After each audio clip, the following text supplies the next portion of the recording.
The Mudbearers fell in love with the judge's son. Little did you know, the wealthy heir's motives for dating were not pure. The real culprit behind her brother's death was him. It turned out that Supreme Court Justice Song Chen-min Minister for him. Li Zhang-jae's mother and young daughter were killed in an explosion. He believed it was definitely a revenge by the mob leader Kim Kin-haen. If the father and son slipped up, they would surely face worse consequences. Planned away at the crime scene to gather useful information nearby. Coincidentally, this case was handled by Detective Jin Cha-young of Homicide Unit. However, what Song Chen-min did not expect was Li Zhang-jae also had a son, Chen-pang, who was about to turn 18. He was working part-time to support his studies. Thus, he fortunately escaped this incident. On the other side, Kim Kin-haen was warning his deceased younger son. Suddenly, one of his subordinates reported there had been a violent explosion at Li Zhang-jae's house. As a result, his elderly mother and young daughter lost their lives. Upon hearing this news, Kim Kin-haen immediately instructed his confidant to investigate what happened, fearing that his eldest son was the true culprit behind the explosion. Meanwhile, Song Chen-min and his brother-in-law. His brother-in-law also suspected Kim Kin-haen's involvement. He feared that once the case was reported by the news, Li Zhang-jae would find out. A man who lost his mother and daughter would not let it go easily. After all, he was wrongfully accused by them. Became the hit-and-run killer of Kim Kin-haen's son. As the scene shifted, the brother-in-law arrived at the Red Day. This time, the Red Day second in command is already deduced. Li Zhang-jae's court theft does not match the time of the incident. Suspects there's another true culprit. Now, Li Zhang-jae is wanted by the police as the wrong one. The one who killed was Judge Song Chen-min. The house felt eerily silent. Alice and the second in command didn't expect the true culprit to be him. In fact, the brother-in-law is willing to help Song Chen. It's not because their relationship is that good, but because he feels that Song Chen-min is well-liked and has a good reputation. Someone like him will soon become the Supreme Court chief. He might even be selected as the Minister of Justice at the Blue House. As a congressman, the brother-in-law needs assistance from gangs like the Red Dan, and also a solid backing in politics. So he sees this as an opportunity. As long as he gets these done right, his election won't be an issue. And the Red Gang will rapidly grow with their help. Alice is very interested in his proposal. Two parties quickly reached a consensus. Little did they know, Alice had a backup plan. She had the second in command record their entire conversation. Meanwhile, Ping, having lost loved ones, is in deep pain. Not only did his grandmother and sister die tragically, but even his unreliable father is missing. In his helpless state, he overhears two police officers privately discussing. He used the case as troublesome and wants to close it as an accident. Upon hearing this, Kingpin says to escape the police station. He quickly arrives at the territory of the Red Day. He identifies himself as the son of Li Zhang-jae. Will submit Uncle Halo, the second in command, immediately. At this moment, Li Zhang-jae is on the run. He learns through the evening news tragic news of his mother's and daughter's death. Meanwhile, Song Chen-min here receives an unknown call.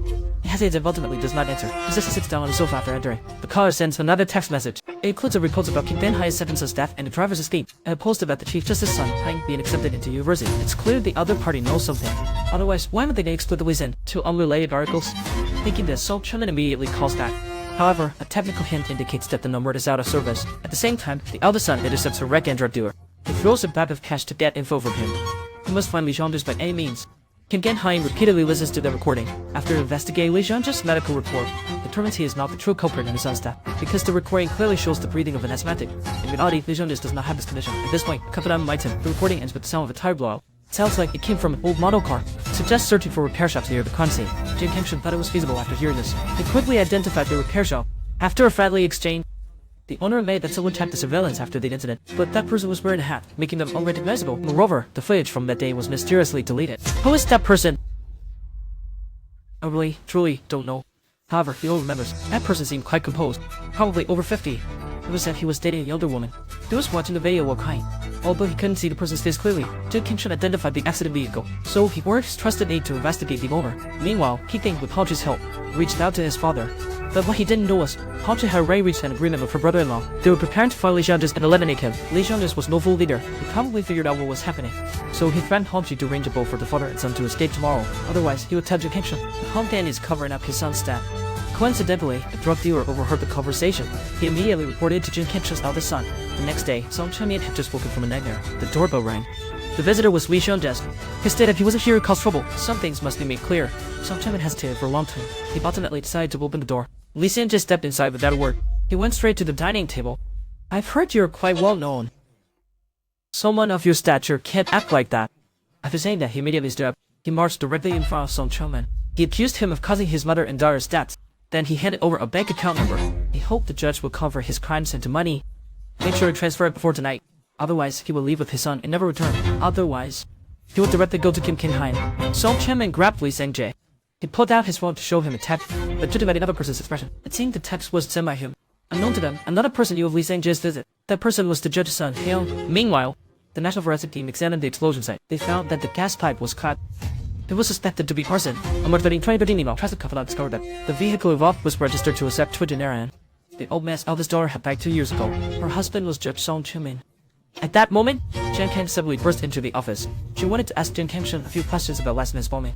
This implies suspicion that Jin Kim-chum is truly involved. After all, typical of an explosion. The relative for the state is responsible for his son's death. However, the accusations lack evidence. Jin Kim-chum just hopes the police apprehend Lee Sean-ji soon. In the afternoon, Jin Kim-chum returned to the repair shop. He left a photo of Judge Song Chun-ming for the owner to identify. Is that the person who came that day? It's definitely him.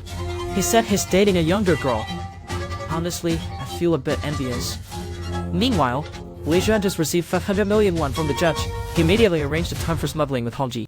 Hongji comforted him verbally, but turned around and told the meeting location to her brother-in-law. Both sides agreed to eliminate Lee Sean just tonight. Had flew by and night fell. Lee Sean and his son had just reunited at the dock. Son quickly turned hostile.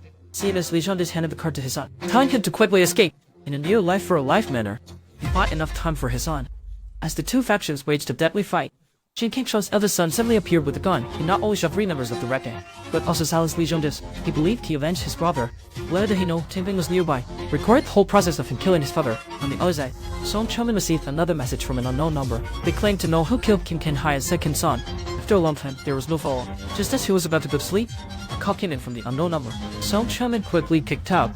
What about me? I happened to witness something very dangerous and important.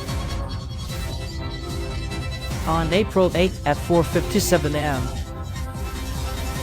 at the auto repair shop, I saw the car was severely damaged. It looked like it was in a car accident.